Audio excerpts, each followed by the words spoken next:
I didn't film him when Willow's legs were broken, that I wouldn't have a case to stand on.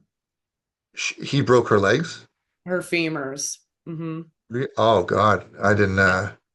Yeah, she was, Okay, yeah. that So, that's that's horrific. Hello, I'm Nurse Dad, former Navy hospital corpsman and current ER nurse, and welcome to my channel. Today's podcast will feature an interview not only with a fellow veteran, someone with whom I served overseas as a matter of fact, but a survivor of domestic violence. I want you to meet Kat. She's a mother of two, she works in medical sales, and she trains as a mixed martial artist. I had both the honor and the pleasure of catching up with Kat recently, reminiscing about her time in the Navy, talking about her successes, our failures, and our plans for the future. 34% of women who are murdered lose their lives at the hands of their intimate partners. Right now in the US, 3 women a day are murdered by their intimate partners. Full disclaimer, this is a multifaceted and nuanced conversation featuring domestic violence. For those of you who are going through domestic violence or are survivors of it, I want you to check out the information posted below in the description.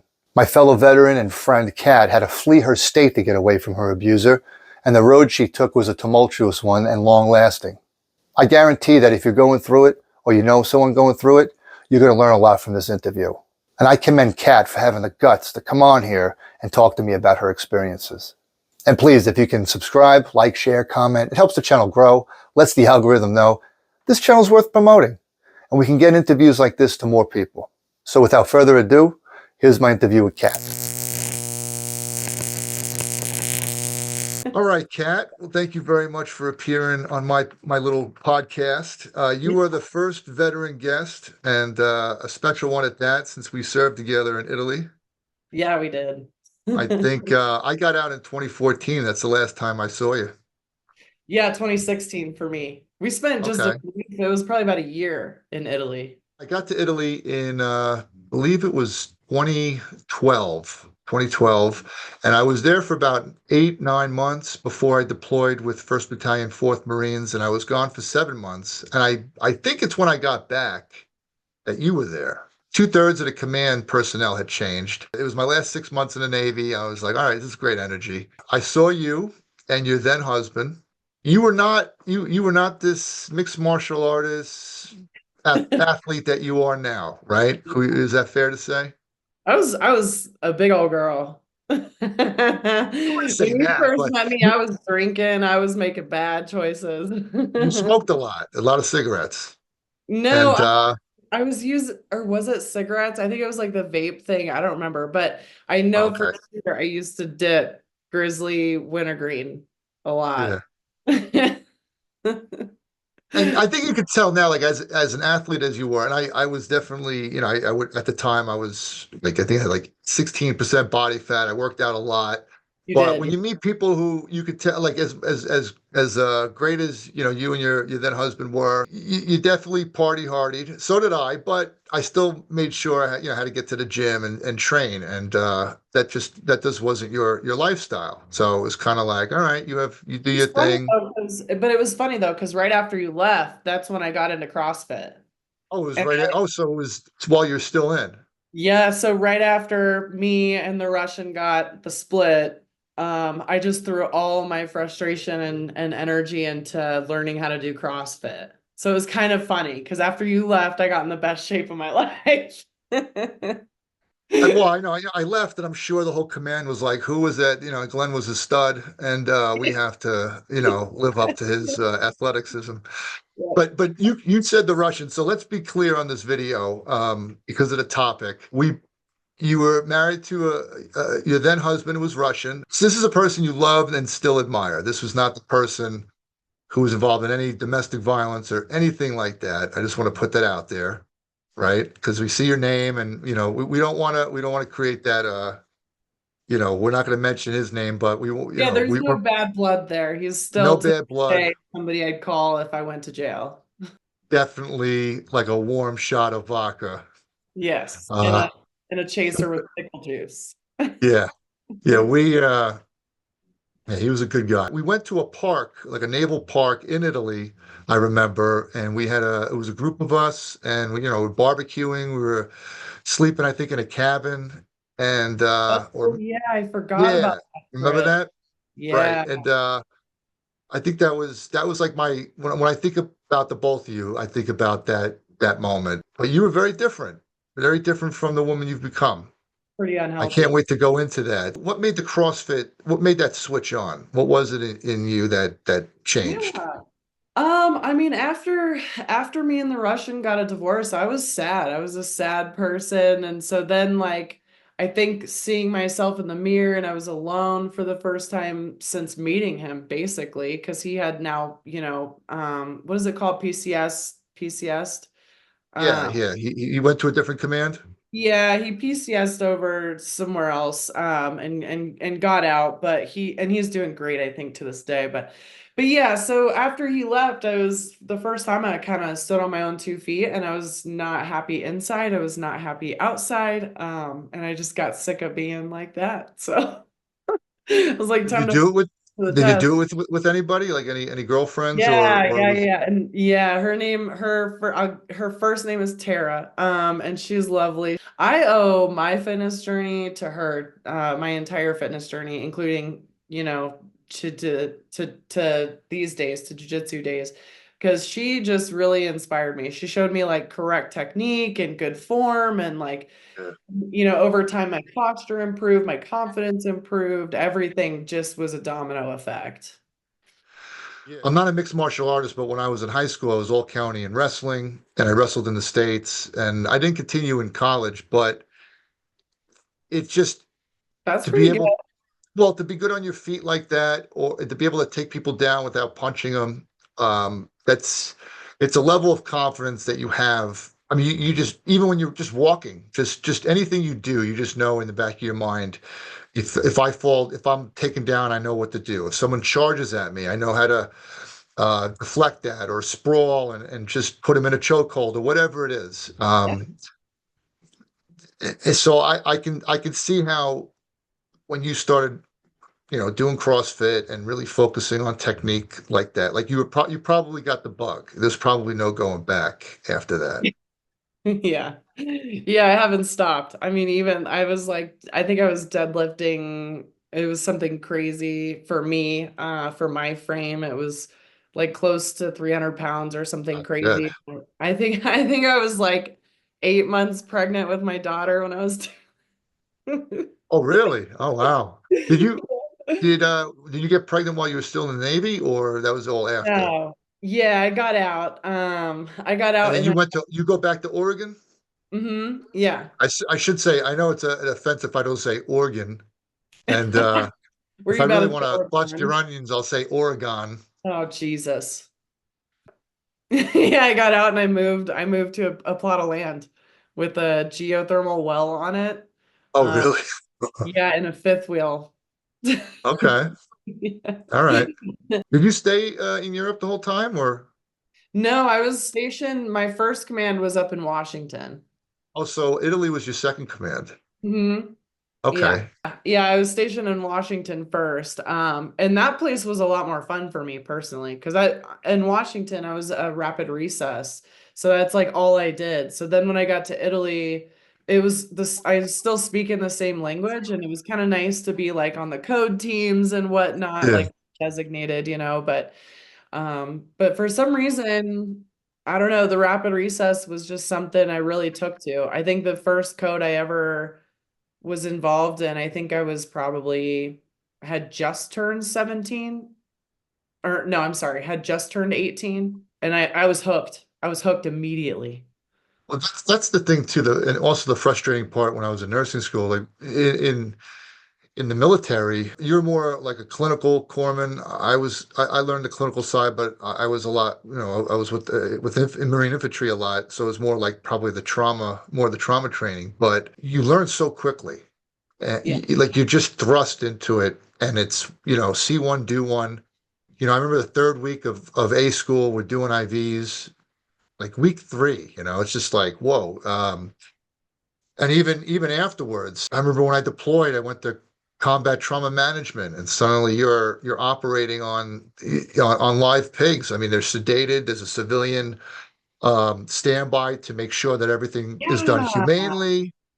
Yeah, And because I always say this because birdhouse, you know right? they're I always say this because of people. Some people have issues with it. I'm like the pigs that we use. They were sedated. They were on a natural diet. They were treated much better than any pig in any slaughterhouse that becomes your hot dog. Like if you had to be a pig, this is the one to be. Yeah, my specialty for anything recess, anything pertaining to recess was peds. I was really good with the neonates. That takes a lot of guts when you're that young. I didn't get comfortable with pediatrics till I became a dad. But that might have been why it was easier for me because I didn't have my own kids. Because like Right. nowadays, now that mine are a little bit bigger, a kid cries in a grocery store and I'm looking for, I need to address it. You Yeah. know what I Yeah. mean? Yeah. For the most part, like in movies especially, I have a weak stomach nowadays. Now, after getting like PTSD and stuff addressed, I got a weak stomach now and I don't like, a whole lot of gurgling sounds, anything that Yeah.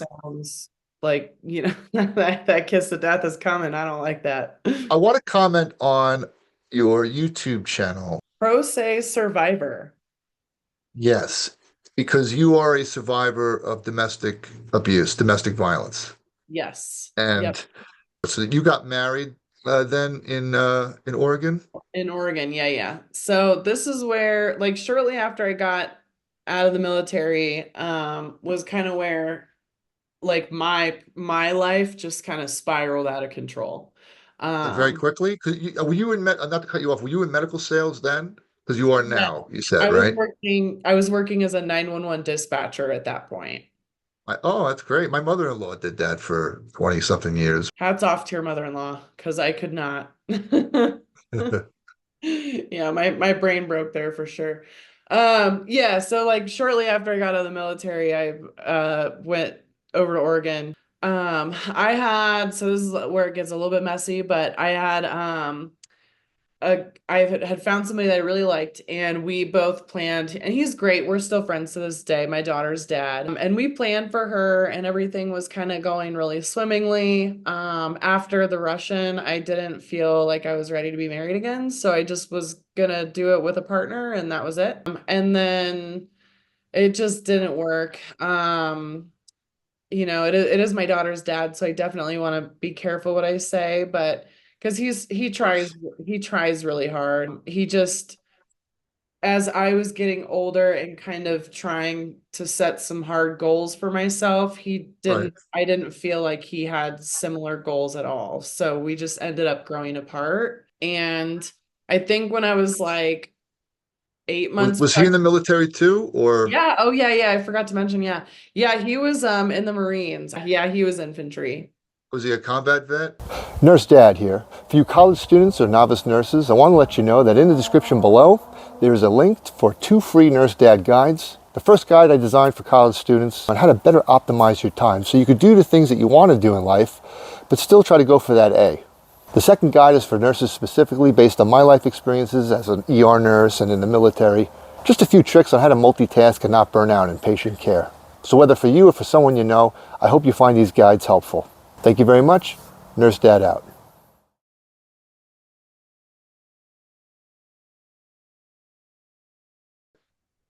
He's been deployed 8 times. Wow. So did he have PTSD? Is there Yeah.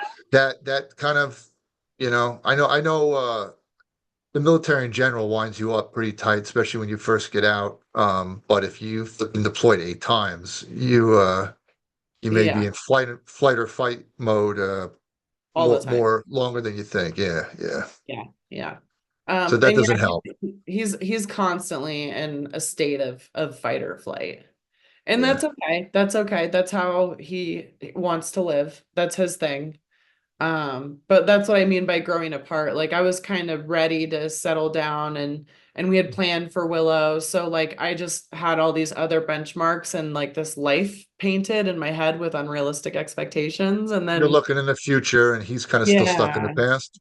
yeah, kinda. Yeah. And And I so know it's like a cliche way to say it, but but that's so just spot two on different. though. How long did you endure that for? I mean, okay, so let me go on. So, I had Willow, and then shortly after, it was like, I don't know, it was a little ways after I had Willow.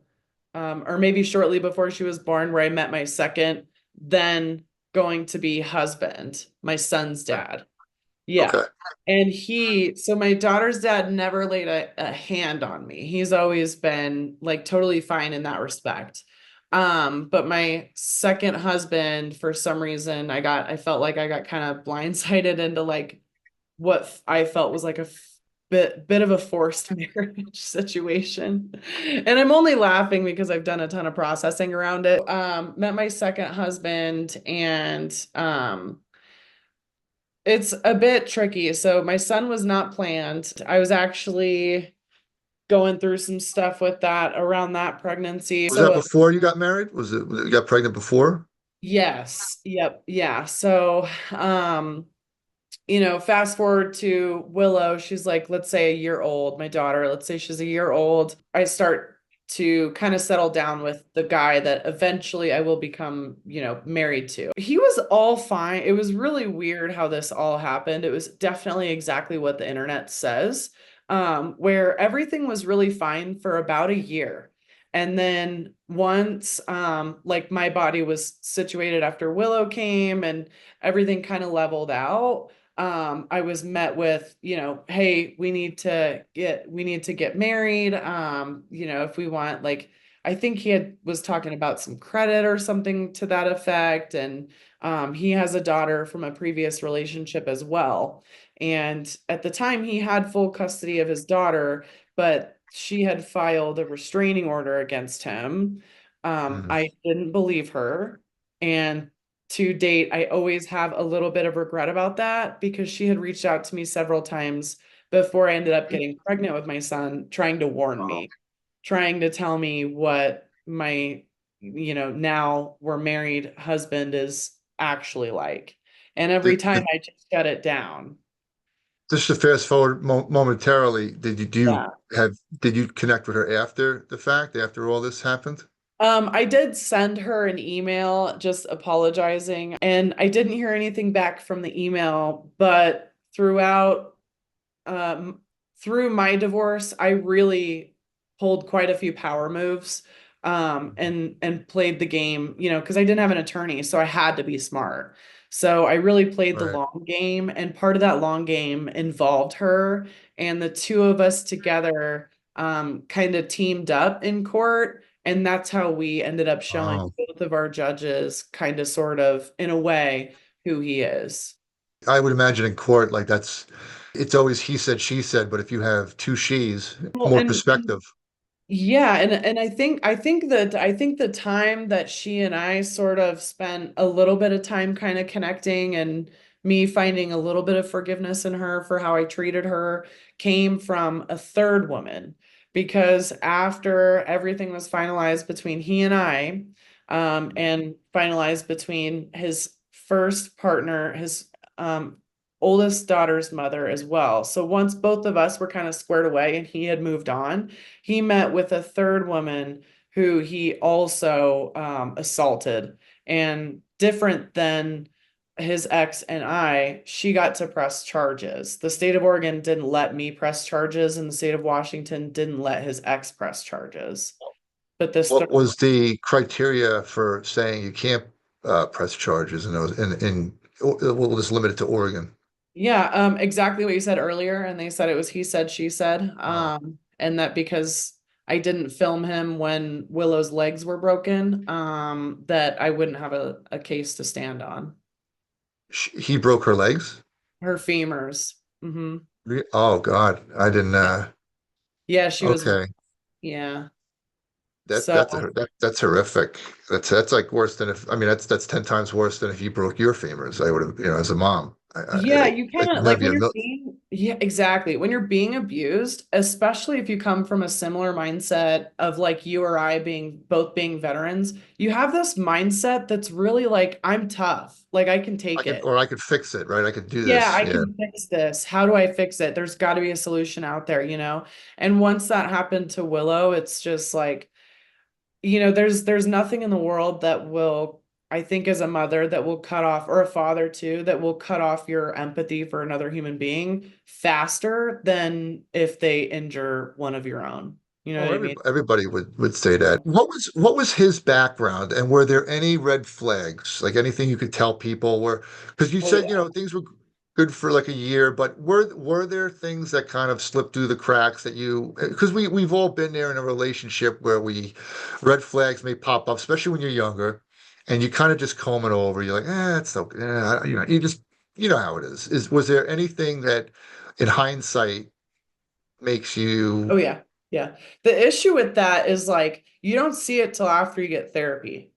People had to tell me, like my mom had to tell me, if you don't get therapy, you're going to keep allowing this type of behavior like around me. And I Right. had to go get therapy. So yes, there were some red flags while we were in the relationship, of course. If somebody postures at you and threatens you, it makes you, that's already like a big red flag. That should be a big boundary violation inside of a safe relationship. But when the dynamic is started out on unsafe terms, for me, I had a lot of unhealed trauma. I was very terrified of the world because I had just had Willow. I was alone. I was vulnerable. I was willing to tolerate things that, like, if the average Joe were to say to me on the side of the street, like I'd give him a piece of my attitude, but like back Yeah. then, I mean, I was terrified of life. You kind of blew my mind in a moment. You didn't even intend to do that. The way you talked about therapy, uh, it's a real different way to look at it. It's not just about talking about the past, but interpreting the present, to recognizing key signals that are happening in real time. I Yeah. never really thought of it like that before. Oh yeah, yeah. And it's hard to come to terms with that too. Like these are skills that, and I'll get real personal with you. These are skills that the military taught me. These are traits that having a poor childhood with, like multiple abusive adults in your vicinity, these are all skills that kept me safe through those times. So imagine kind of sitting back trying to do what everybody tells you to do, which is to heal. Yeah, And you're having to let go of all the parts in your brain that I believe kept me alive during different situations, yeah. and that's emotional. So Are you double talking down. about like holding on to pain because it's such a you've learned so much from it, Not or even necessarily pain, but for example, like if you want to fix anxiety, you got to start looking at when it's being set off, when you're being, confrontational, maybe just because that's sometimes a right. symptom of anxiety. And that could be my symptom too, like in traffic. So when you pay attention to those little factors, it's just little stuff like that. Like the military taught me to keep an eye on my space, right? Stay out of Mhm. people's way. Let's just use the hallways, for example. Stand on the side because everybody's trying to get through, right? You hold Yeah, everything left yeah. hand because you got to In salute with your fact, yeah, I mean, it's a rule. You're supposed to stay on the stay the against the wall. leeways. One of the reasons I don't wear a watch, I get a nice watch and I'm always hugging the wall and I scratch it on the wall. Yeah, yeah, yeah, Hold the yeah. folder on the left hand because also you might have to salute, but also just like Yeah. like this is yeah, I can see what you're Yeah. saying about the Yeah. uh, So like different skill sets kind of were used and adopted, especially throughout, the military careers that do keep us alive to stay vigilant, stay on, on our feet, light on our feet, stuff like that. But when you look at like nowadays, do I really need to, of course I need to maintain everybody's safety, but to a point where I'm sitting in the back of a restaurant keeping an eye on exits, you know what I mean? right. That's a little extreme. It's a little, that Yeah. could be obstructive to a good dinner date or whatever it might be that's on deck. You know what Because I we're mean? talking about fight or flight, and it Yeah. it is like a sorry, I'm just I guess No, in you're my eye. fine.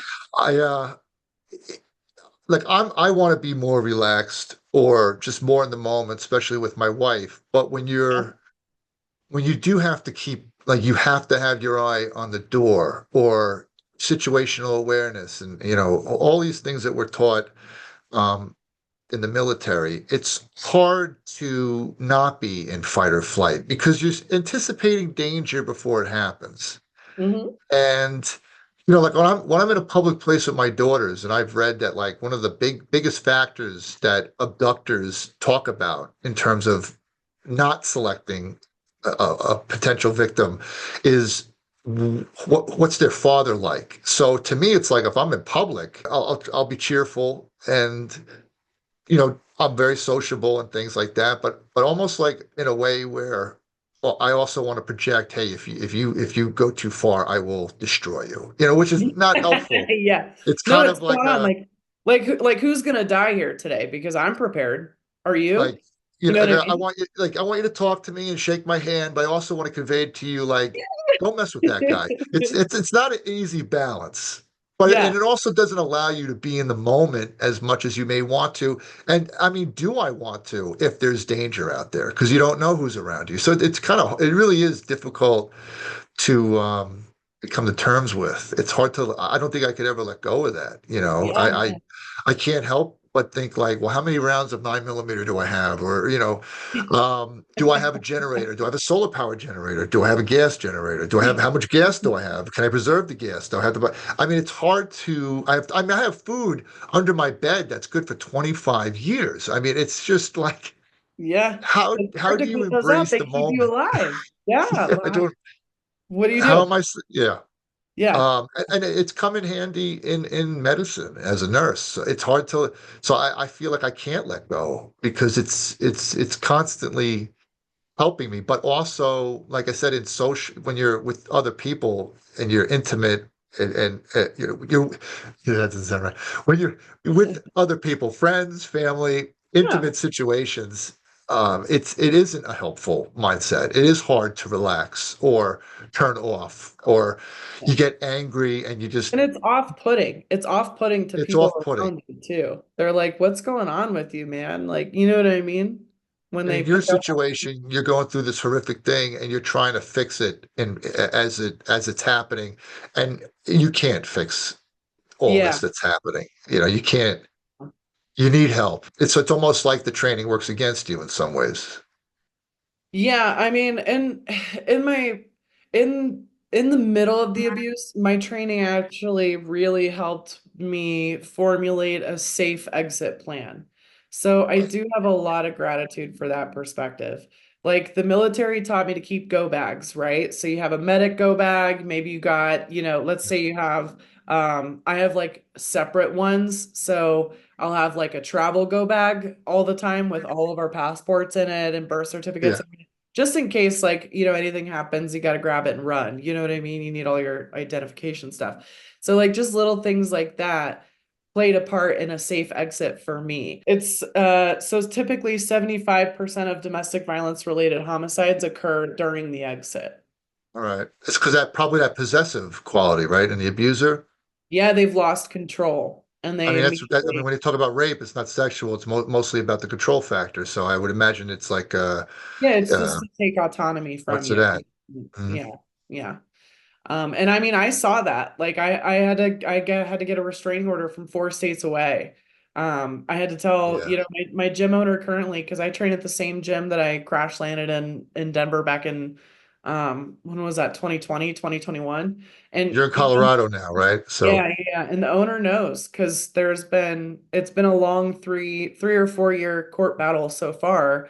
And there has been incidents where I have to bring it up to his attention because I don't know if the guy is going to show up, you know? to be clear, with the first husband, the Marine, you have good relations with him, but this guy, you Yeah, do not have good relations. no, yeah.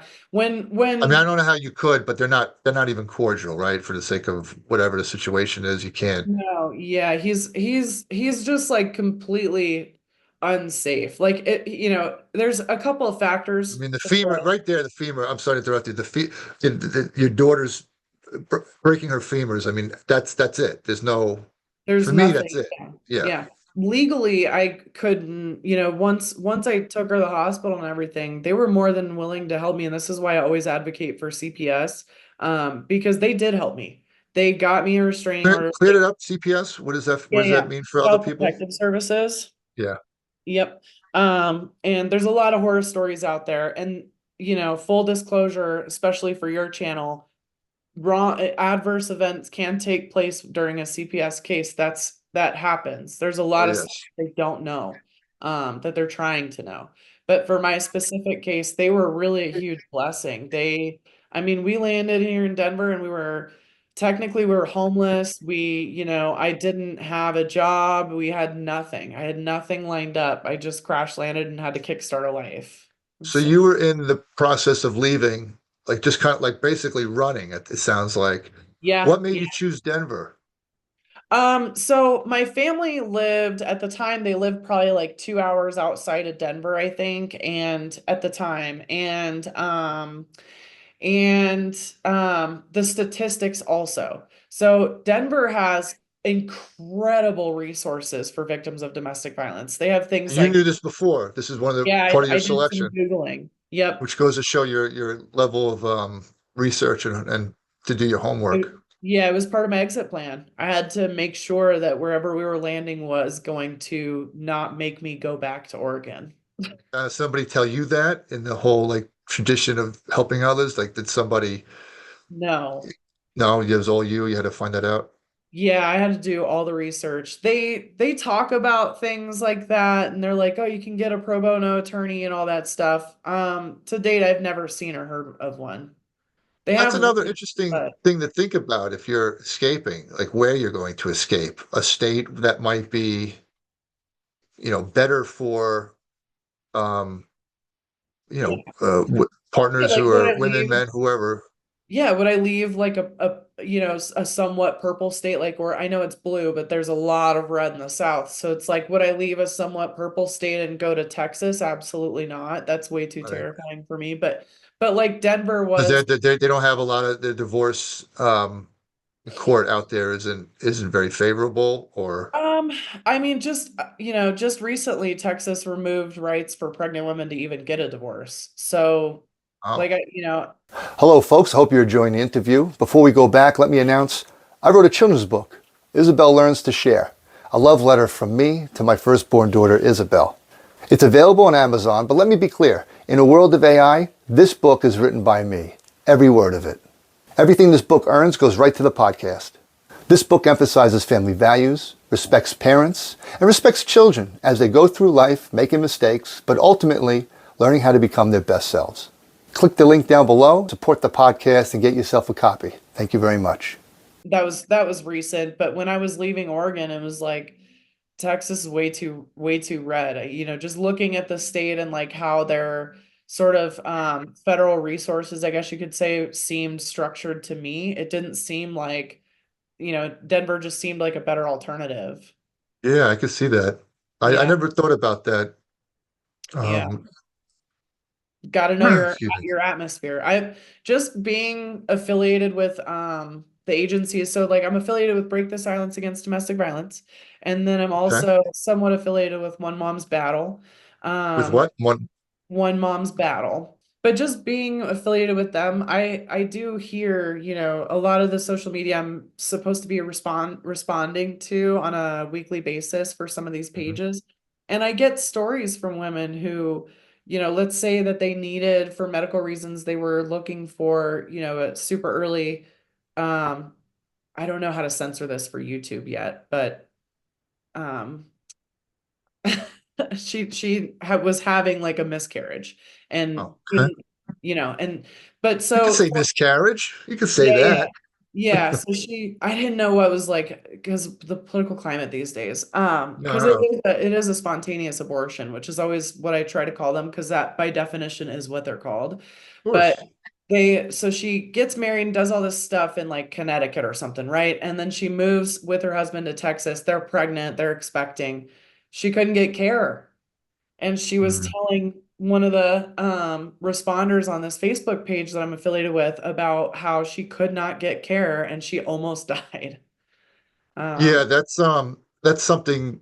It's like, okay, you have your opinions as a state on abortion, but what's happened is that if physicians feel like for the sake of the mother, they need to make a medical decision, but they're not sure, and that's the problem. There's yeah, no legal definitions anymore. They're not sure if that can be considered murder and they yeah, can lose their license and have criminal charges. They're not going to do it. And it's kind of crazy to me that you could be pregnant and go to the emergency department and just not be seen. I've been saying like the governors of these states, like, okay, that's your that's your take on abortion. That's fine, but you have Right. to take care of this maternity issue. You have to make it so women who are pregnant can go to an OBGYN and get treated. Like Yeah.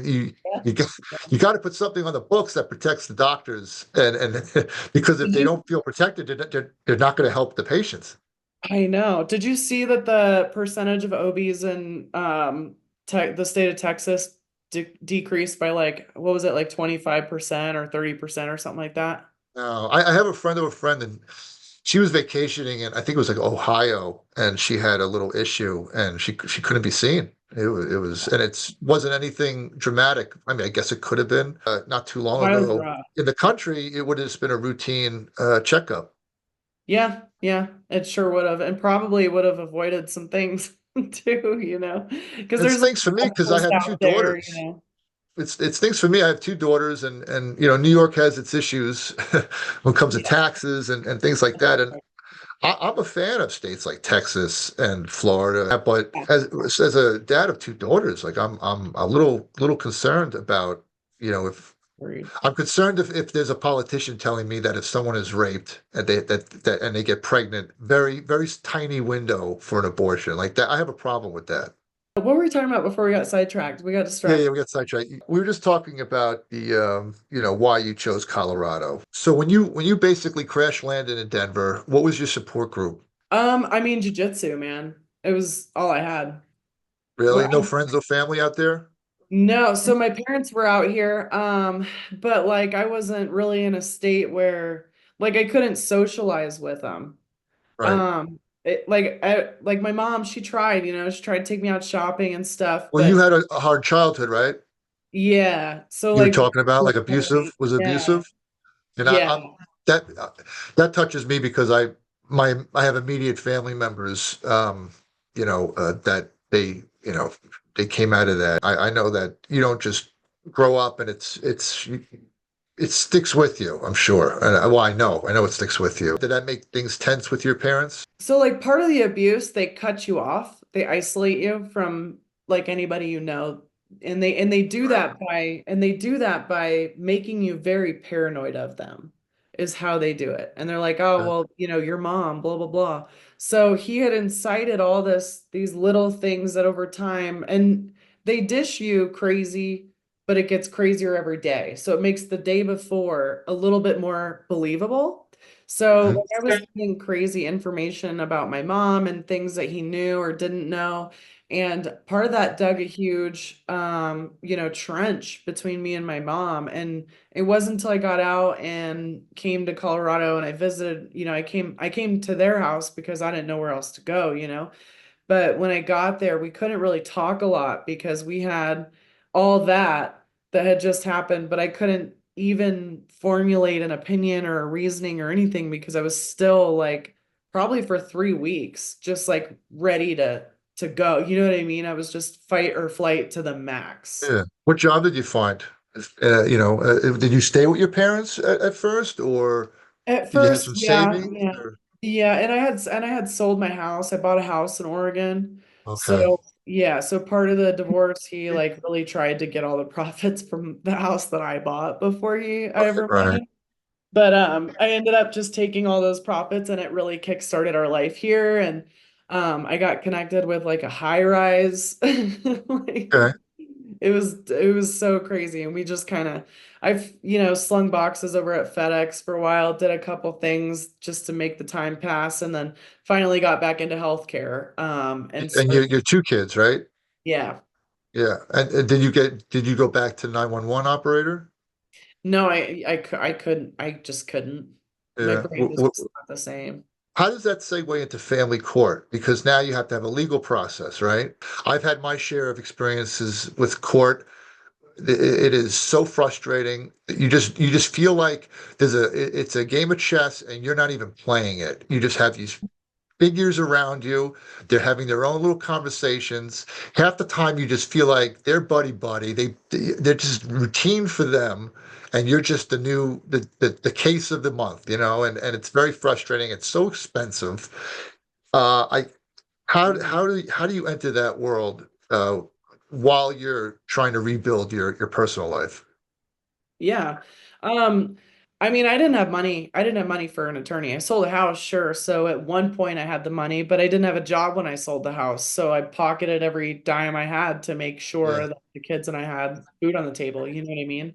But and selling a house in Oregon isn't like selling a house in Denver. You're not going to get, $2 million for one Right. listing.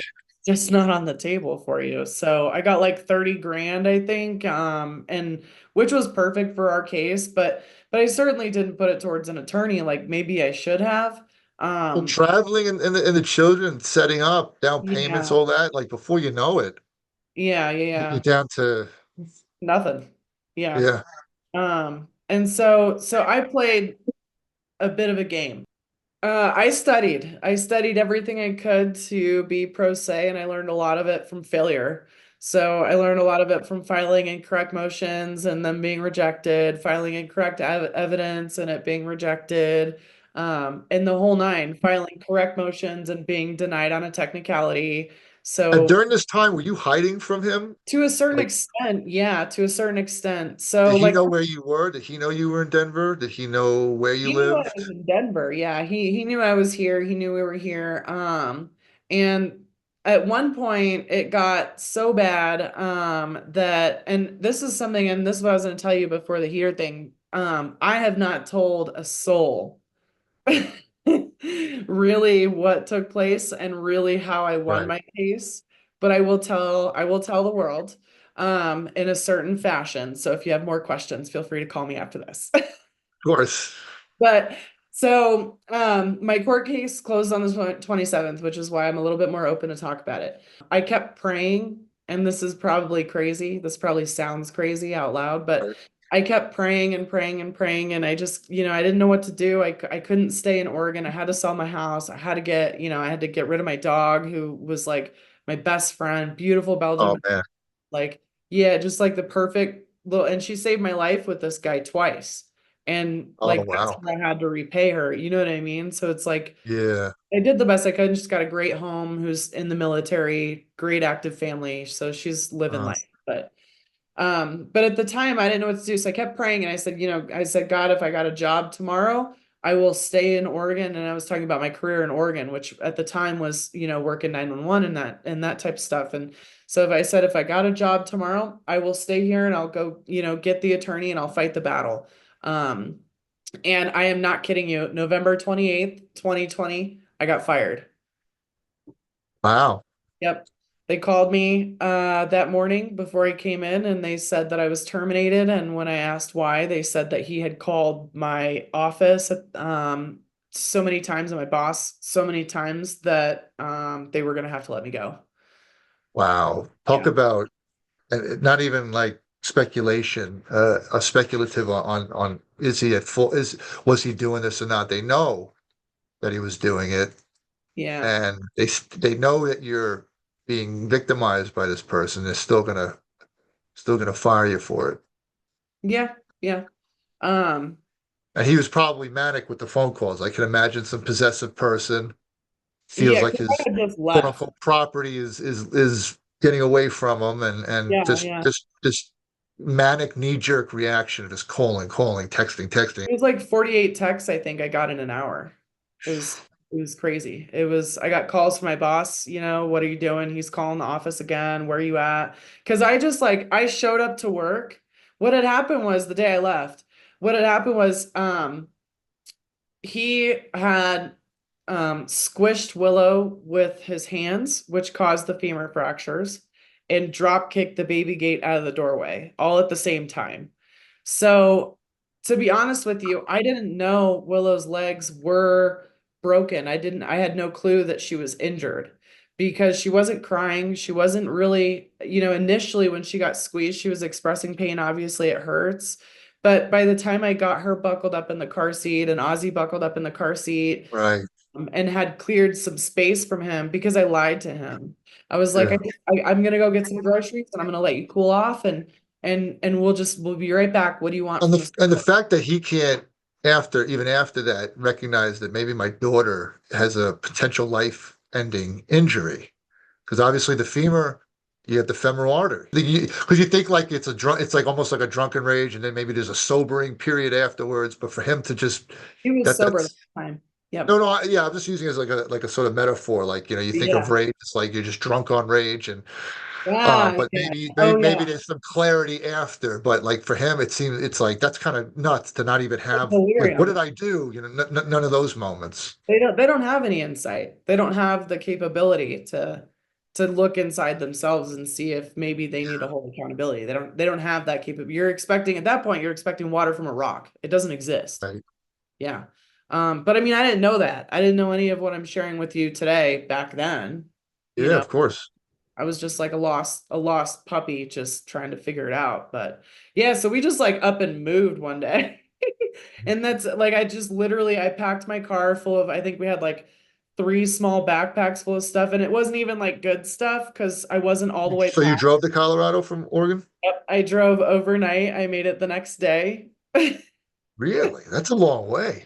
was a Wow. 16-hour drive. Yep, I did it one shot. Wow.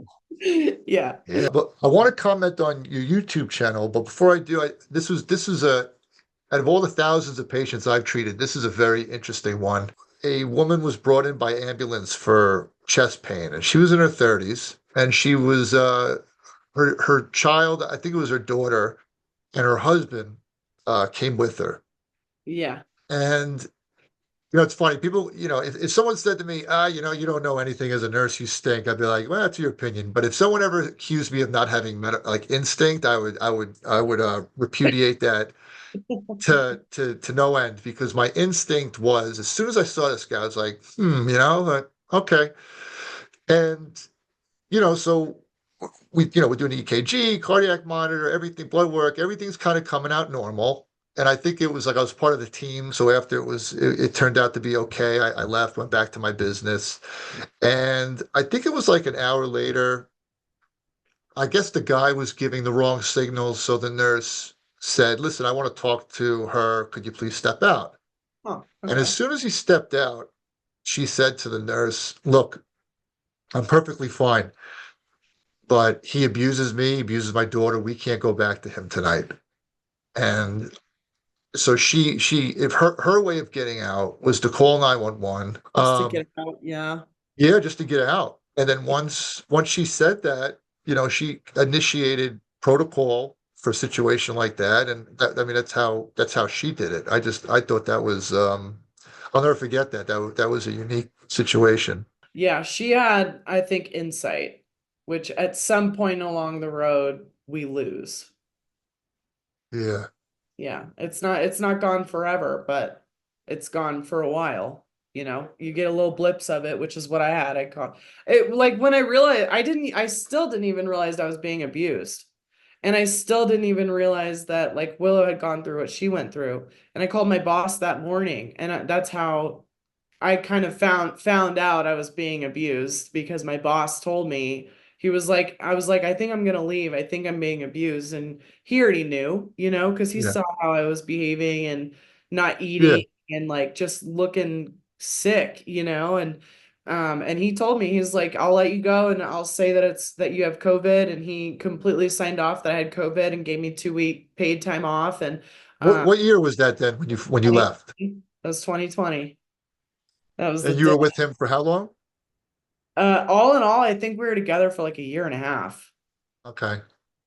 Yeah. And it goes to show you how alone you could be. I think you would think that after he behaved the way that he did so openly, that maybe like the hammer of the law would come down. You cannot treat, you think that he'd go to jail, or there'd be a mechanism in place to, Yeah. separate him from yourself. And it's just not And there. Colorado has that, but Oregon did not. Right. They actually demanded 50-50 custody. And when I Yeah. got fired, that's when I, 50-50 custody with a man who broke your child's femur. Or both, yep, was it both femurs or one? femurs bilateral. Both, right? That's nuts. Yeah. That's Um, nuts. And it's not politics. That's I just shame on actually, you. Shame yeah, on I you. actually kept the court minutes from that one because everything's public record in family court. So I Yeah. actually went and got a hard copy of the court minutes because I wanted the judge's quote just to look back at when I needed to be particularly fired up. Because I'll never forget it. I had that same train of thought out loud with the judge, and I was like, he just broke this other child's legs, and like, you're still gonna give him custody? And she's like, well, he didn't break your son's legs, he just broke your daughter's legs. So you Said guys that. will share that one. You said it was a she, right? A female judge? Yeah. Yeah. Yeah, Judge Uh, Oregon, you can share that online. I might bleep out the name. I had an experience, and it's not about me, but I basically, the long story short, I had a buddy in Philly in my last 6 weeks of nursing school. He came back home on drugs. He was hyped up. I tried Yeah. to calm him down. It got a little confrontational, nothing major, but he headbutted me in the face. Oh my And I would God. never let someone get arms length, closer to arm's distance. But he was my buddy. I was living. We were roommates, Yeah. and knocked out all four of my teeth, and Kidding. also was talking stuff. And I had a moment. The first time in my life, I held back because I had a fiance. I mean, I had every right justification in my head to just pulverize this guy, but I knew also if I let that dog out of the cage, what would have what would have happened. And luckily I had the foresight to know that, hey, when the cops show up, it's going to be two vets who got into a fight, and they're going to, Yep. Yeah. but I experienced that the PD,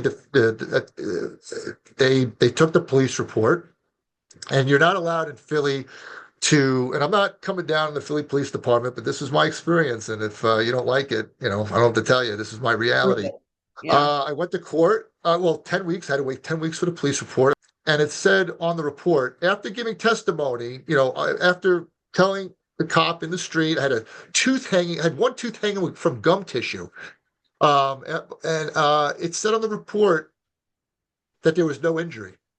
So now I'm in court, and I'm getting married soon, and I have like this plastic, front teeth that Yeah. looks realistic, so that I can kiss my wife and smile in my own wedding. Because they couldn't, you have to, when they put the screws in, they have to like kind of settle for like months and months. You can't just put the screws in and then Oh, the I new didn't know teeth. that.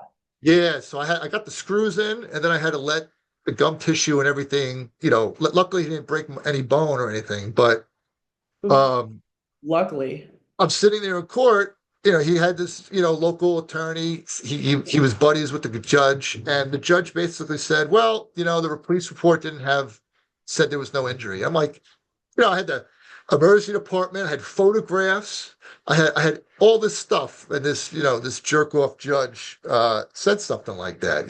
So basically, it was, case Thrown it. closed. Nothing happened to me. I guess apparently, according to the judge. So, like what you just said about what you went through, um, it's hard because I do support the system, and I always support police and things All of like it. that. But you Yeah. know what, man, it could screw you. It really, and it's one of my things that I deal with, because to be screwed like that, and to still try to be supportive, and still it's tough. That what you just, like, how does a judge say, well, he didn't break your other child's femurs? Like, that's I mean, abominable. Like, you should not be anywhere near, you should not be a judge, you should not be anywhere near a court of law. I could say the same about your case too, because I'm sure you rolled up there, busted up. You know what I mean? You got teeth in Well, it. Like, the roommate was a local, yeah. the attorney were local. I'm the New York guy. What? But for them not even put a mech, like, I had a tooth hanging from gum tissue. I was Oh, restraining myself because I knew, like I said, I would jeopardize my future marriage. I would jeopardize graduating. yeah. Yeah. If I don't have a nursing degree in 6 weeks, I got no light livelihood. I have no skills on paper. What am I going to do? So I really Yeah. had to, just take it. And I took the high road in that situation. But Yeah, for the police to kind of jot everything down. Oh yeah, and then 10 weeks you have to wait, and then you finally see it, and no injury. Yeah. But Ugh, that is so frustrating. It's yeah, always so it just goes to show the level of training. And I actually had this discussion with a buddy of mine. He works for the cops here in Aurora, Colorado. And I was kind of, I'm like I guess you could say like a more left-leaning individual when it comes to politics, and he's that's definitely fine. leaning. I'm like a fiscal conservative, previously Yeah, registered Republican. So like I kind of there's a lot of things I really skirt the middle on, yeah. but And his as veterans, to say like the military, uh, I when it comes to my daily life with people, some people they're like, "Oh, you're Republican, you're Democrat. I don't want anything to do with you." I just can you do your job? yes. When I got married, I had five groomsmen. My brother, who's a centrist, I had another friend who's a Democrat. I have another friend who's kind of a more of a like he didn't like Trump, but he was like a Ronald Reagan Republican at the time. I had Yeah. two friends. One was a Democratic Socialist, and the other guy was just a liberal. And like I said, I didn't care. I mean, in the 90s and 80s, we didn't really care about who you voted for anyway. But that's when I grew up. But like I said, they're great people. We get Hmm. along. Great work ethic. Good at what they do. I don't care. But Yeah. I'm sorry, It's not I the lost my way. train of Well, thought. nowadays people I just wanted to do. put it out there. We're not politicized. We're not trying to divide people on politics. They No. do come into it. I just did a podcast with a. Well, I hear my kids screaming. I just did a podcast with a woman who's she's a nurse and she's into civics, and it's like sometimes politics come into it. You have to be politically aware, but you Oh, yeah. can't judge people on politics. Yeah. Yeah, absolutely. And that's not and it's hard to come by these days because I feel like these days everybody's just like, "Oh, you voted this way? Well, I'm not going to talk to you." Yep. And it's sad. It's like, "Okay, well, whatever, I guess." You get this like a lot of charlatan behavior. It's like I don't have to know anything or I don't have to study up on anything.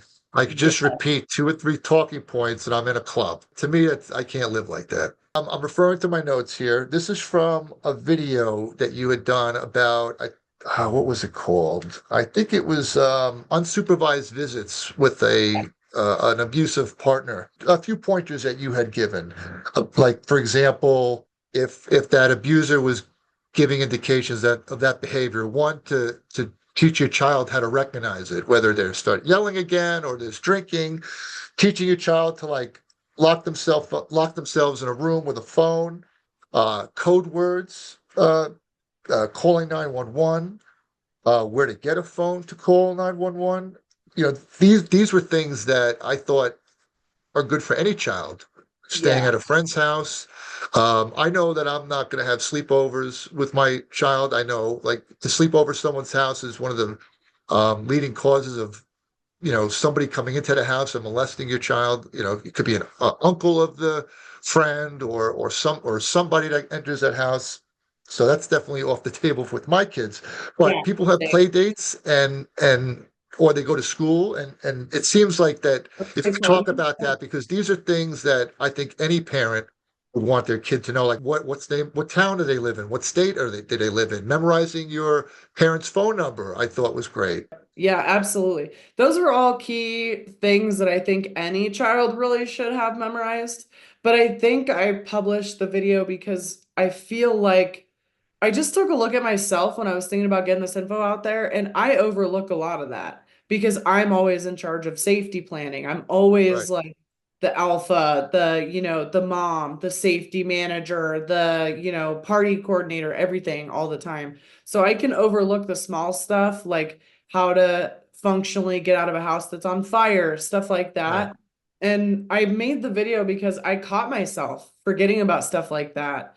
I haven't had to do a whole lot of shared custody or shared visitation lately. So I started thinking about it, and it was holiday season when I uploaded that video. And so I was like, what would I want to know? And that's the type of information I think any single parent especially should know. It's easier when we have two in charge because you right. may not know this, but if it's just your partner taking care of your kids, she has space to be creative and spend really loving time with them that otherwise she probably wouldn't. Because if Right. I'm ahead, and this is the way I describe it to the general public, if I'm ahead on something like, let's say my YouTube channel, for example, there's something else behind me that's behind the due date that I'm missing out on Yeah.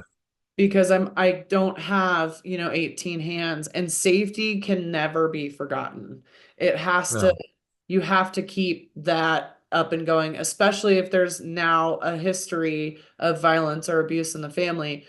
Whether you like it or not, the kids have been sort of pushed into this trajectory that is not your choice, it's not their choice, and I do believe a lot of it is at the choice of the abuser, and they choose to place their kids in a position where they have to have phone numbers memorized and they have to know how to Yeah. get help. And that should be, they should, I wish abusers would hold themselves accountable for when it comes to things like developmental PTSD that occurs typically in school agers. Um, Yeah. and they just don't, and that's okay too. But I figure why not get the content out there and help educate other single parents on how to maintain some safety, and hopefully the holiday visits go smooth because there's a lot of people out there that didn't get to sleep over the holidays, their kids No, I know.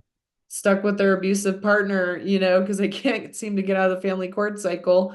Um, Well, and it, just to be worried about abduction, I just can't imagine the constant anxiety that you have to go through. I could be proud of my 4-year-old for saying the Pledge of Allegiance. So if she can memorize that, then she can memorize my phone number. yeah, And it just got me thinking. That's why I wanted to mention it. It was you just don't. good. Yeah, and I'm thinking to myself, is the phone low enough where she could reach the phone, like in the house at least, Yeah. or it really is incredible. And it kind of doubles down for us specifically because we're vets and we know what Yeah, PTSD is and we're trying not to repeat cycles, but there are skills like that that kept us alive during service in the military, during whatever it may be. Those skill sets kept us alive, and why not? Why not take the good and kind of ditch the bad? and for the record, I don't have PTSD, but I understand it a whole lot. I have family members with it, friends with it. I've lost friends who had it. As a nurse, I certainly have treated people with it. Like even after I was like, my first year out of violence, I was like, okay, I made it a year. Like I'm Yeah, good. I'm good. But it took, to be quite honest, it took jujitsu and it took getting on in this huge support circle of people that, and this sounds awful, but it took surrounding myself with people that don't take shit from other yeah, people for me yeah, to learn all of those skills and actually do things like meditate and be present when my kids are around and stop the microaggressions, that I mean, I had none of that honed in until I got out there with jujitsu and I tried making friends and I was terrible at it. I was terrible at it. I yeah. was so weird. I mean, I'm still super weird and like Well, that's introverted. not how I remember you in Italy. You were very sociable, Yeah. fun, fun person, fun personality. Oh, that's nice. I'm sure you still have it in you. Yeah, I'm a little Well, I rowdy. saw pictures of you. You're in jiu-jitsu. I see you. I mean, maybe people they're maybe you're kicking all their asses or something, and they got an issue with that. I'm not sure. I'm Uh, I'm just a blue belt. I'm just an angsty blue belt. That's all. I wrote this down too. You were talking about rebuilding your self-esteem, Yeah. creating small goals and accomplishing them, right? You probably got a lot of that in jiu-jitsu because it's a constant ladder to acquire more skill, perfect that skill. You also mentioned like some of these goals could be like taking your kids to the park, finishing laundry. I know what you mean about like if the environment is a mess, you kind of feel like a failure, or you feel like you're kind of going crazy. Yeah. Uh, Practicing open communication, right? Healthy boundaries. You were talking about friendships. I want to. I feel like I'm keeping you on this interview for too long, but No. then something comes into my mind, and I'm like, oh, this is something she said. Uh, but you were saying how you might have a friend, or you encounter people that make good friends, but they're not really there romantic, uh, for romance. But learning from them positive traits that you can then say to yourself, "Oh, I like that," and then look for that in a potential partner. Yeah. So it kind There's of seems like, it's like don't shut yourself out. Put yourself out there, even if you're vulnerable. Try to be as I don't want to say as friendly as I mean, definitely be have scrutiny and be selective and know what's healthy or not, but be yeah, open to meeting people because even if it doesn't go anywhere, you're going to witness it's the healthy experience. traits that Yeah. you want to collect and put in your toolbox and say, hey, when I meet somebody on a more intimate level, I want them to have these traits. Yeah, that tends to be how lately, for at least 2024, that tends to be how I'm meeting new friends and losing friends that at one point or another I thought that I had been super close with because I'm just kind of outgrowing like certain social skills and I want to keep learning. So, Yeah. for example, connecting with you, you're really professional and I like that. That's a skill that I feel like that kind of falls behind Yeah. sometimes, even in my Yeah. professional life. So like immediately it's little stuff like that where I'm like, okay, I need this person in my group because there's a lot to be learned from them. Yeah. No, I appreciate that. Yeah. So, When I, oh, when I heard what you were going through, you sent me like a message, and I just it was horrible to hear oh that. And gosh. Yeah. because like on the surface, you see someone training, they're doing martial arts, and It looks good. you don't expect to hear that this kick-ass person had to go through a horrific encounter with domestic violence. It just goes to show that nobody is immune to this, and even if it's not a physical, I mean, there's mental, there's all these different ways that people could be taken advantage of or possessed or just abused in some way. Yeah, absolutely. And but I mean, all of my passion for my life nowadays, especially with all my projects and stuff, that all comes from those experiences. I wouldn't be able to do any of these different little extra things and passions and goals without having been put in such a tight corner at one point Right. and seeing it all going away. Like there was a point, and this might be too TMI, so you might have to cut this out. But Yeah. there was a point there where I was really considering doing 20 to life. Like I had beyond considered it. There was a plan, there was things like that put in motion. Right. Yeah, and I No, think that's not uh that's totally understandable, especially to protect someone you love.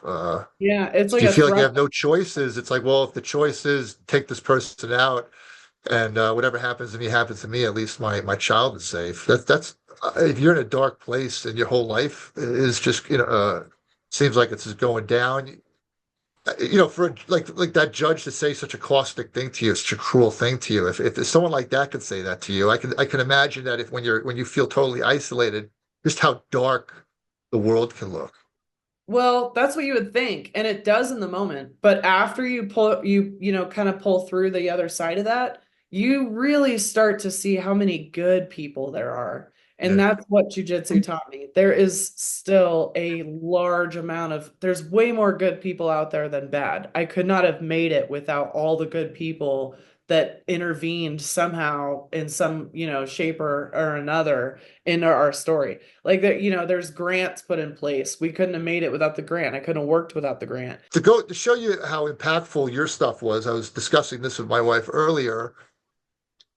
This kind of goes back to the court and with domestic violence in general, especially as it's being done to women. Yeah. You know, in every country in the world, regardless of their culture, if I take something from someone else, the consensus is I committed theft. Now, whether you're slapped on the wrist or incarcerated brutally or your hand is cut off, punishments vary. But everyone kind of every culture says you stole that. That's you kind of universally agreed. Yeah. Domestic violence, or especially as it pertains to a man abusing a woman, there's many parts of the world where it's not even in the language, let alone the legal language. Yeah. For Yeah. example, I remember learning in one of my I don't know one of the college classes that the term like sexual assault wasn't really on the books in this country till the 70s. So before that, if a woman was, sitting on a bus and a man sat next to her and held her down and started, abusing her with his hands, if she were to go to the police, uh, or anybody, they would say, "Well, did he rape you?" Well, no, he didn't rape me, but well, there's no terminology for it. There's no sexual assault isn't a thing. It's like, did he rape you or not? So it seems like this subject is so dependent on how the courts interpret it. You can go to a different country in the world right now and be abused by your husband, and the court's like, well, that's a husband and wife thing. They gotta. That's between them. They got married. That's them. There's no legal language. I read an article, years ago. A woman from the UK was raped in Saudi Arabia, went to the police, and they arrested her for sex outside of marriage. Like that's, you know, that's an extreme example, but that is an example nevertheless. I can see how, depending on what courtroom you're in, with something that you're going through, it's like the whole situation can have a different definition or a different interpretation. Um, Yeah. it's just I can just see how that's just frustrating, and how your decision to research and go to a state where you feel like the definition of domestic violence and what it actually means to be abused by your partner, you want the widest Yep. interpretation as possible. Yep. And I hope, for people watching this, male, female, but statistically speaking, mostly women, that they take that into consideration if they're going to come out with it, and if they have the means to, maybe like you did, research where to go, where your reality will have the most Yeah. power behind it, and the broadest definition. Yeah. I think people these days should know what type of state they're getting married in. I know a lot of Yeah, us kind of live in a way, it's like, oh, politics doesn't really affect me, and I hate to get political again, but it pays to know what type of state you got married in, because then you kind of know going into it before you decide to really take the plunge what it's going to take right. to leave, should you need to leave, you Yeah, know? I mean, a lot of people, they're a prenup is something you'd have to think about, and they're willing to Uh-huh. think about it. So it's like another step. Well, where are we getting married? Yeah, yeah. I mean, it's different though too. Like I feel like if you're getting married, you shouldn't have those type of thought processes, but Yeah, you just never know. I mean, I got lucky. I was incredibly blessed with such a great group of friends that gave me insight and evidence and the whole nine. Like I had basically a team of paralegals working on my behalf for yeah, people that were still like keeping track of him in Oregon because he had picked up those extra charges, which I really right. needed to kind of put my case away. So, and if it wasn't for them to let me know he had been arrested, I wouldn't have pursued all the legal routes that I did, you know. Yeah, So yeah. you gotta have a good group of friends. What did you want to plug? What you want to start? Just Oh, go off into what you want to do.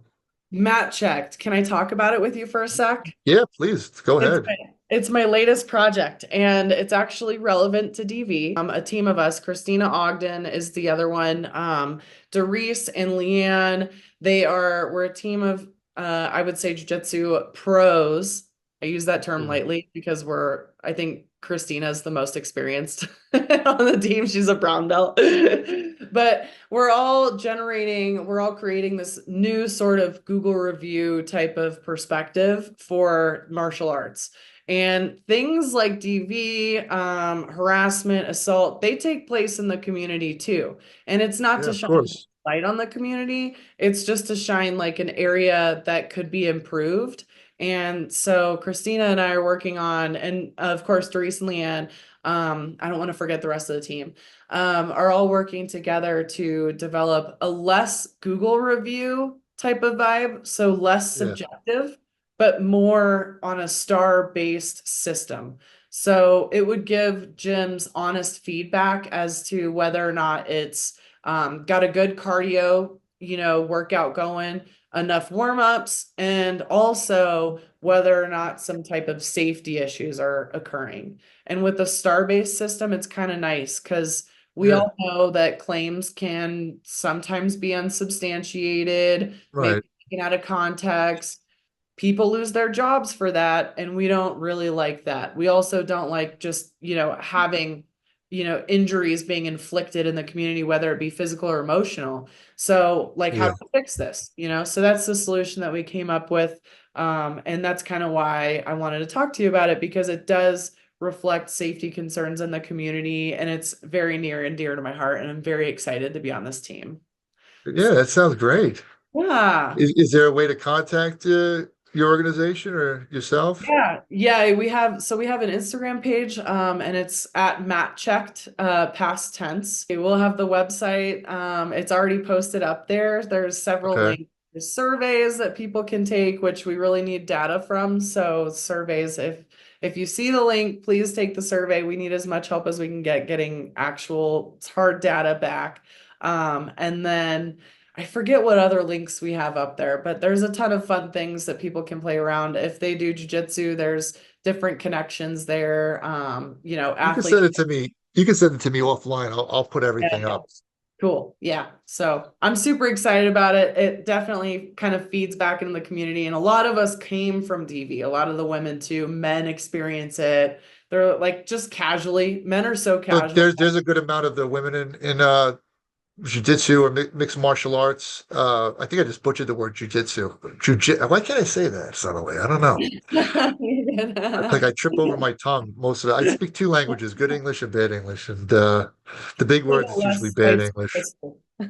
But is there a lot of that? A fair amount of well, I mean, maybe not a lot, but a fair amount, a noticeable amount of domestic violence victims in what you're Yeah, doing? but like I don't want to discredit the rest of my teammates either. There's a lot of abuse in general. A lot of the men that I train with are good men because they came from childhood abuse or Oh, they okay. came from DV. And the way that I hear the stories are very different too. And I do want to touch on this really quickly, but like Yeah. the women, we tend to get a bit more emotional in these stories, and we have investments in there. And it's not to say that men don't, but men are, I would say, very much more direct. So, like the men that I roll with, where I'm like, holy crap, this dude has been abused, and I don't know if he has any clue, because they're like, oh, well, I dated this girl, but she was crazy. She threw her hand through a window in my house, and then, Yeah. um, checked herself into a psych ward and told me that if I don't come back to get her, then she would go away forever or something like that. And I'm like, that's abuse, dude. Like, that's Yeah, violence. men don't want to. That's the whole stigma. We've all heard of it with men Yeah. having to admit it doesn't go over well, in your fellow male community to admit that a woman abused you or anything like that. That's tough. Yeah. It's brutal. It's brutal. And I'm always so toxic about it too. I wish I wasn't, but I'm always so quick to be like, whose ass am I kicking? Like, who did That's what I it? like about your situation. You're kind of like a movie. You're like it's like this veteran leaves the military and she starts a family and she goes through this whole thing and then as they're battling it out in court she's continues in MMA and I can just see you in some tournament and just like I Like, love no how shit. you Like, no shit. activate your trauma. It's like almost like you have an instinct yourself to just not get caught up in the quicksand. It's like a survivor's mentality, like to Yeah. keep living, to just not lay down to the max. Where Exactly, exactly. And everything, I feel like everything in my life translates from one thing to another too. And like the military, it started out there. They're like, nobody dies in an ambulance, right? And yeah, nobody, you know what I mean? Like like everything in my life has always kind of sent me this direction. And especially like it correlates with sales too. Jujitsu, I feel like jujitsu and trauma in general just kind of ricochets through life and in sort of one level, and occasionally your life passes through that level repeatedly. You know what I mean? It's just yeah. it's Well, just jujitsu, sales, providing medical care. There's a yeah. lot of training obviously involved, but also who you are is very much um, brought to the table. your personality, because people have to trust you in all of those. You have to, there's, any kind of sport, but jujitsu, stepping on that mat, there has to be trust. Yeah. Healthcare, provider to patient has to be trust. Yep. Um, what was the Sales. other Gotta one? trust. Sales. Yes, Yeah. sales, right? They have to trust you. There has to be a reason to trust you. Yeah, Yeah. it can't just be, like snake oil pitch. Did I say that Yeah. right? Right? Yeah, yeah. Yeah. You did it right. Uh, yeah. Your story is inspiring. Real quick, too, I want to touch on what we're getting personal. Your take on antidepressants. There's a stigma about that. I would love to get I've heard you talk about it on your YouTube channel. But just to Yeah. say it here, I know they've helped you a lot. I didn't have a whole lot of prescriptions, but antidepressants was one. And I'm a prior pill head. So What does that mean? yeah, Define that. like when I was in Italy, for example, when you knew me, I was like Yeah. popping Vicodins. Okay. Like I wasn't much of a boozer, but like I was for sure into pills and it's an addiction, I think, but and I've handled it for the most part, but like antidepressants, I feel like they're great for they take the sting off. So they Yeah. make you wanna, this is gonna sound off, but I think it'll pass the YouTube check. Okay. Um, they make you want to taste test a firearm a little bit less. And Okay. when they do so, when you take them, you're supposed to take them for a few months, get a follow-up done to make sure it's the appropriate dose, and whatnot. And when you take them for a few months, I think all in all, I took mine for about anywhere from 9 to 12 months total. And that was enough time for me to get into jujitsu and get other coping skills on board. So when it came time for me to re-up and get like a new bottle, I guess, I called my doctor about it. We were pretty close, because I was terrified. I was like, what do I don't want to be on meds anymore. I think I'm good, but is that the antidepressant talking? Because that's what happens a lot. We're like, Right. oh, we're good, Right. we're healed. Like, I'm gonna stop taking my meds, and then Well, even like bipolar patients, yes, they start getting that euphoria, and in like the very beginning of it, they're like, I don't need my meds. I feel great. What am I taking this for? And yeah, it yeah, just yeah. it can get out of Cluster control. Yeah, yeah, yeah. In psychology, that's actually when I got a bachelor's degree completely out of spite. Because I thought I'd be able to diagnose after I got a bachelor's, and I Right, wanted to right. diagnose my ex-husband in the courtroom. That's funny. Yeah. So cluster B disorders. Right, right, right. Bipolar, borderline, yeah, cluster B disorders. Those are difficult. Those are challenging. They do recommend consistent mood stabilizers for those. My case was a bit different with just having major depressive disorder and complex PTSD from a couple of different things in life. But yeah, so I took those for a while. My stance on antidepressants is the same. Take them for as long as you need to make sure that you're safe. But after you get safe, let's work on some alternative coping skills. Yeah. That way, because working on the coping skills forces you to actually address the depression. Taking meds just Right. makes it so I'm a little bit more sleepy throughout the day and a little less agitated. And Um, I've said this in the past, on one of my other videos. yeah, All this stuff is helpful, but if you get to a place where you feel like you can't deal with things without, um, right. then that's a slippery slope. Like if you feel like you get into a place where you can't handle anything without medication, or Yeah, you have no hobbies that can give you that confidence, like you were saying, yeah, rebuilding your self-esteem. And it's just kind of relying on reacting to things or trying not to react to things because they may make you feel a certain way. You may want to consider, I don't know, a different pathway that's more confrontational, or not confrontational, but just but confronting you're life a right little bit though. more. Yeah, you're right though. It should be a It little didn't bit. sound at all like I wanted it to say. I hope you get the gist of what I No, was yeah, trying no, no. It to. totally makes sense because, like, you do have to, life has confrontations. You have to Right. figure out how to deal with those. You're always going to have anxiety to a degree, and you're Yeah, you're always going to have bad things happen. And I think you would agree with me that a lot of it's ironic because I feel like failure is your greatest teacher, and I mean I've failed way more in life than I've ever won, yes, and it's like how you fail is kind of how you grow and gain perspective. But if you're going to always kind of not want to take action because you might lose, or be a try to stay away from pain to any degree, you just I don't think you're going to have a fulfilling life.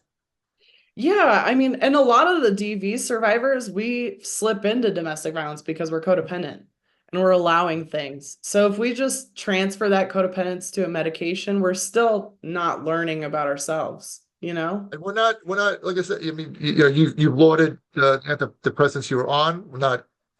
I know people on medication. They need to be on medication. We're not. We're in support of medication when it's needed. We're not definitely not. Please take your meds.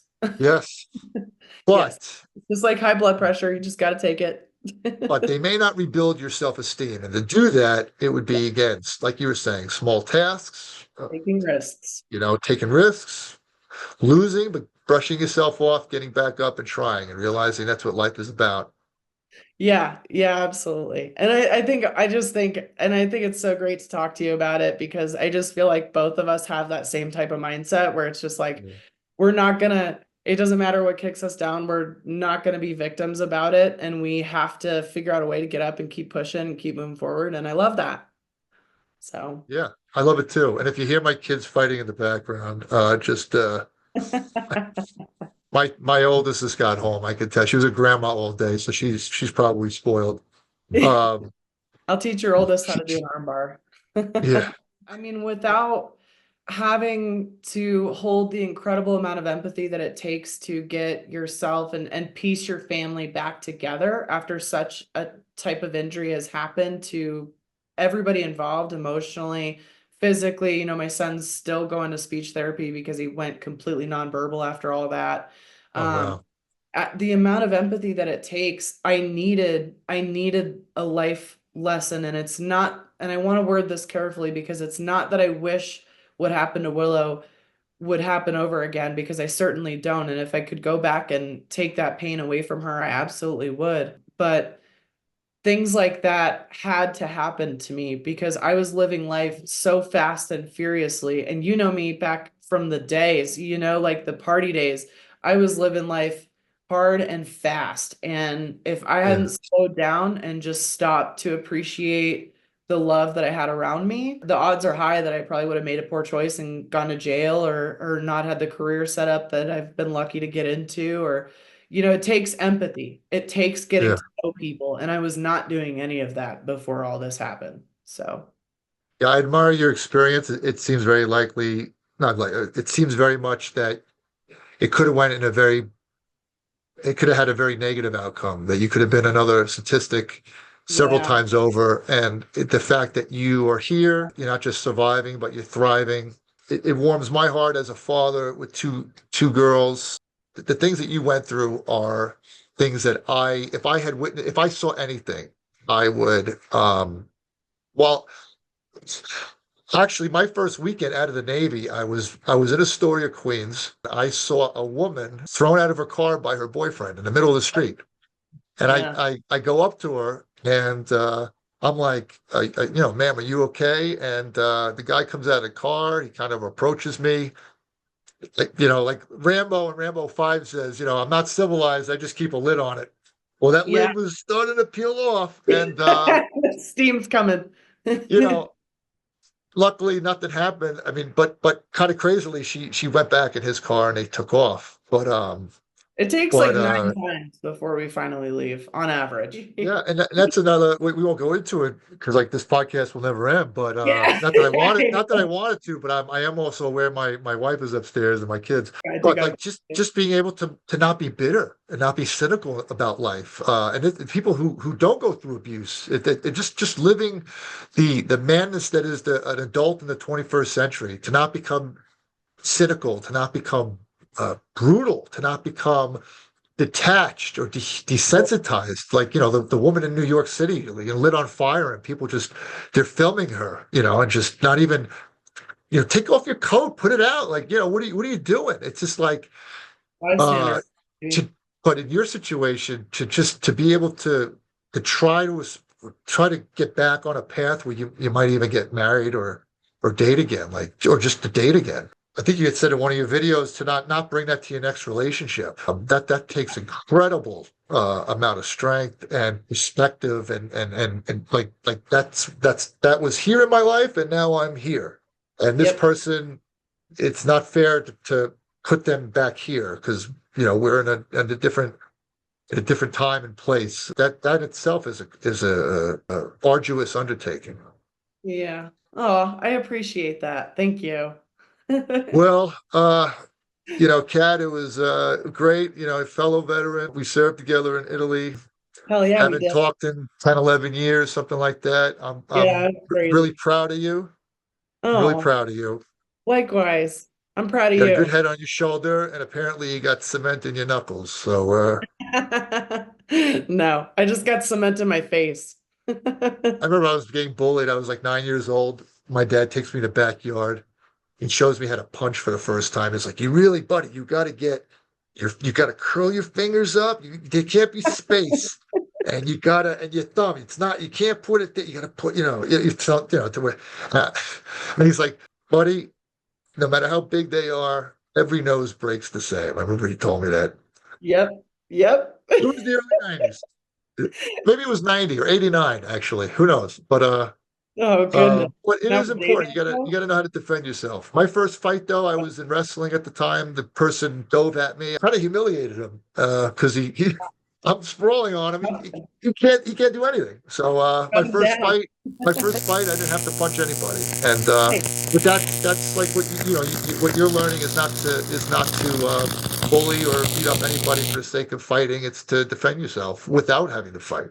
oh yeah, keep my kids safe. It's number one. Yeah. It's been great. I wish you well. I'm going to let you go. I've been not wanting it to end. It's been a great discussion. I want to see you fight. You got to post a video of you fighting at some point. We'll see. I told my coach I might do one just to see how it is. All But right. I'm having a lot of fun with jujitsu, so I just train. Well, Kat, thanks a lot, and good luck to you. All right. Thank you. We'll talk later.